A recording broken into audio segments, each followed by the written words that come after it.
ने संकेत दिए हैं 65 सीटों पर लड़ने के लिए, 15 सिर्फ आप गठबंधन को देना चाह रहे हैं। क्या लगता है कि गठबंधन संतुष्ट हो पाएगा उन 15? अभी तक जितने भी गठबंधन समाजवादी पार्टी ने किए हैं, समाजवादी पार्टी की कोशिश रही है कि गठबंधन के सहयोगी दलों का पूरा सम्मान किया जाए। और मैं आज आपके सामने कह रहा हूँ, और जो भी हमारे गठबंधन के साथी हैं कभी पहले निराश नहीं हुए, आगे भी निराश नहीं होंगे।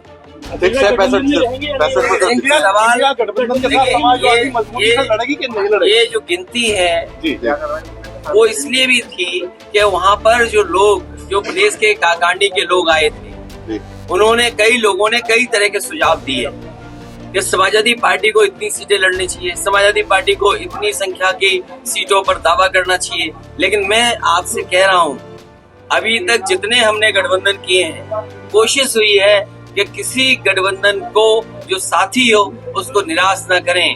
और हमारा गठबंधन और पीडीए स्ट्रेटेजी, पीडीए ही हराएगा एनडीए को, क्योंकि एनडीए के लोगों ने धोखा दिया है पीडीए के लोगों को।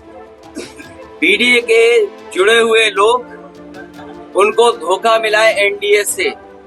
आज पिछड़े, दलित, अल्पसंख्यक, मुसलमान भाई सबसे ज्यादा पीड़ित हैं और सबसे ज्यादा न्याय वो उनके साथ।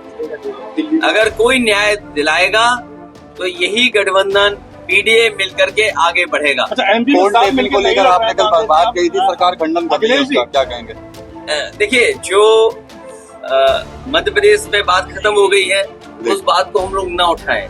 ये शायद हमारी समझ के बाहर था, या हमने ज्यादा समझ लिया हो और किसी के साथ बैठ करके ज्यादा भरोसा हो गया हो।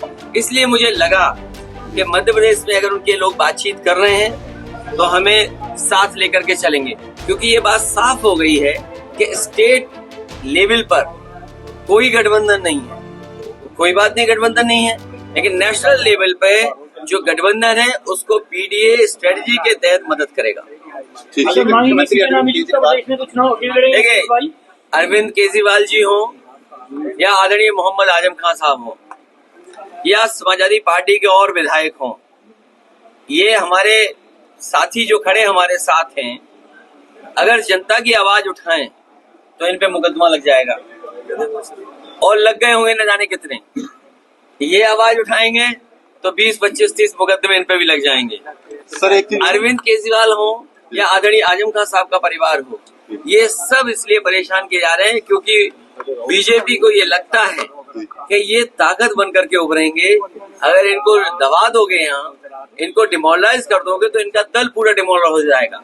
लेकिन हमें भरोसा जनता पर है, हमें भरोसा न्यायालय पे है कि एक दिन उन्हें न्याय जरूर मिलेगा। सर, आजम खान साहब के मामले पे एक चीज फैलाई जा रही है कि समाजवादी पार्टी मदद नहीं कर रही है, कांग्रेस मदद के लिए। मैं आपसे कह रहा हूँ कि समाजवादी पार्टी पूरी मदद कर रही है, और कभी भी किसी की, जब किसी के ऊपर किसी तरह का संकट हो, ये मेरे लिए नहीं, जो लोग संकट में किसी का लाभ उठाना चाहते हैं, उनसे बड़ा दुश्मन कोई नहीं हो सकता। समाजवादी पार्टी मदद कर रही है और मदद करती रहेगी। आखिरी सवाल सर, 2024 के लिए देवबंद से क्या मैसेज दे रहे हैं आज आप? देवबंद वो स्थान है, देवबंद वो पवित्र स्थान है जिसने सदियों से अपनी संस्कृति, अपने ट्रेडिशन को बचाया, लोगों को शिक्षित किया, जागरूक किया, और समाज के लिए, सुधार के लिए सबसे बड़ा हथियार अगर कोई चीज है तो वो शिक्षा है। यहाँ के जमीन